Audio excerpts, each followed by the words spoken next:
Mga kasama, magandang gabi po sa inyo lahat. Nandun po ako sa kabila kanina pa, pero ang sabi na aresto daw si Kuya Park. Nung nakita ko, nagmumura na naman dito sa harapan natin. Mga kasama, gusto ko lang pong linawin, nung isang gabi, umakyat po kami. Kagabi, kasama ko si Kuya Park. Pero nung isang gabi, umakyat po kami at nag-usap kami nila Senator Bato. Andun po si Senator Jinggoy, Senator Robin, at po si Senator Bongo. Kasama po namin yung Sergeant at Arms. At ang paliwanag po ng Sergeant at Arms, paliwanag ni Senator Bato, yung mga kapulisan po na nandito, kasama po natin. Pinoproteksyonan ang Senado. Yung mga Marines po na pumasok, kasama rin po natin yun. Kasama ngayon ng Sergeant at Arms. Alam ko na nabahala po kayo dahil nagkaputukan. Pero hindi po galing dito yun, doon po sa kabila. At dahil po yun sa proteksyon na ginagawa ng Senate Sergeant at Arms. Kasama ang mga Marines.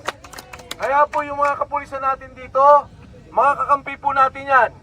Katunayan po, si Senator Bato mismo, yung kanyang opisina, tumutulong po na pakainin yung ating mga kasama.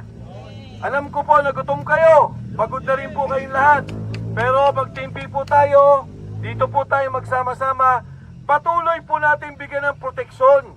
Dahil ang hiling po ni Senator Bato kanina nung mag-usap kami, ang mga sibilyan kung papaligiran to, kung meron mang gustong gawin, yung mga armado na hindi nating kasama, ay may proteksyon po ang mga kasama din nating sundalo.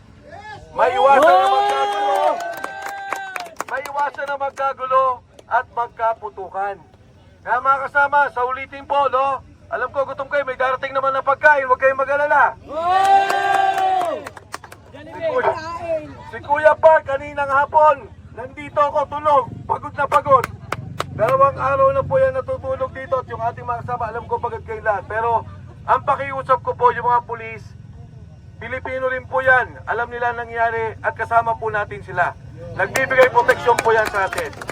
Muli po, nandito tayo, hindi lamang para kay Senator Bato, hindi lamang para sa institusyon ng Senado, nandito tayo para sa ating kinabukasan, para sa Republika ng Pilipinas. Magandang gabi po at maraming salamat sa inyo lahat.